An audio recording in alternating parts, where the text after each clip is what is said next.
So in this video, we're going to work with the literal equation that has the variable that you want to solve for in both the numerator and denominator position of the same ratio. And this turns out to be one of the more difficult types of problems to solve. So I'm going to do two examples. The first one will be a little bit more modest, and then the second one will be a little bit more complicated. So this says solve for r when r over r plus s equals t. So the key here is that the variable I want to solve for is located in both the numerator and the denominator position of a ratio. I'm going to go ahead and rewrite this. So I'm going to get r over r plus s equals t. And then the key on this is to dig the r out of the denominator. So I'm going to look at the binomial in the denominator, and I'm going to multiply both sides by that binomial. And we're going to do this because then we get r plus s divided by r plus s is equal to 1, and we get 1 times r is r. And the idea is we want to, after we get the r into the numerator position, we now want to write this so that all of the r's occur on one side of the equation and not on the other. So my next step is going to be to distribute this t into that parentheses. So I'm going to get t times r plus t times s, and this will be equal to r. And once we've done that, I can now take the tr and subtract it from both sides. So let me do that explicitly. So I'm going to go minus tr on both sides, and I get tr minus tr is 0, so I'm left with just the plus ts with an r minus tr sitting here. And then I can use the distributive property to factor the r out. The r occurs in both terms of this binomial. So I'm going to factor the r out. So I'm going to be left with my ts on that side, and I pull r out. And that's going to leave me with 1 minus t. And to check your work, you would use the distributive property to multiply back in. So r times 1 is r, that checks.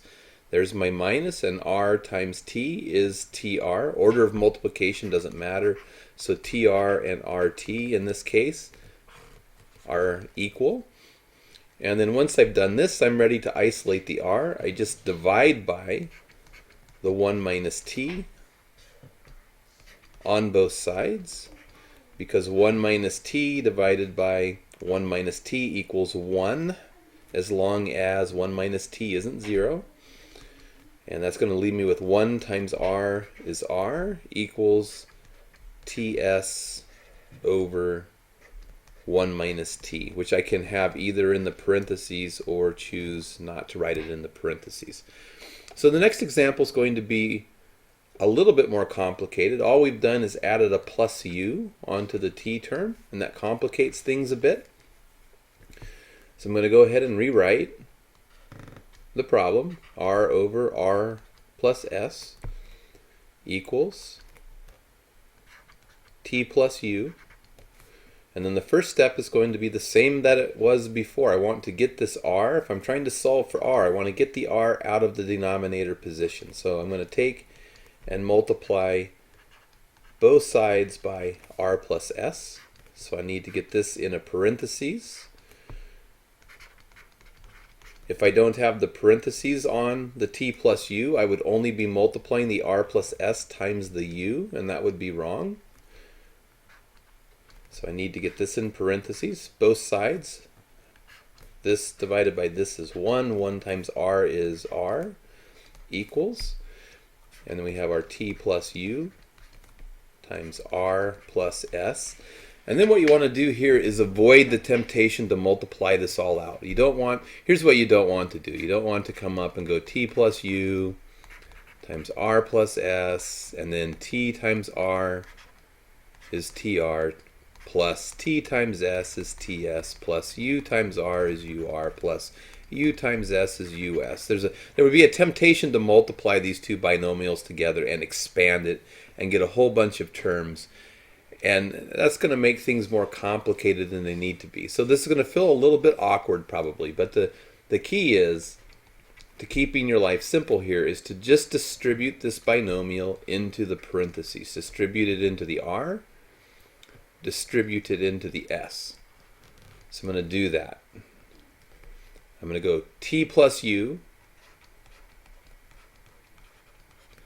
and multiply it by the r plus t plus u and multiply it by the s. Then, to get the r's on one side, we just subtract this whole piece from both sides. We don't even need to multiply it out. We just subtract it from both sides. Say r minus t plus u times the r, subtracting this guy from both sides. If you wanted to write it explicitly, we would need to give ourselves a little bit more room here. And we would say, hey, I'm going to subtract the t plus u times r from both sides. And then this minus this would be 0, so we would be left with just the t plus u times s on the right-hand side. And then notice that the r shows up in both terms. So again, we would just go ahead on the left-hand side. I'm rewriting the right-hand side. I'm not going to do anything with it. On the left-hand side, factor the r out using the distributive property.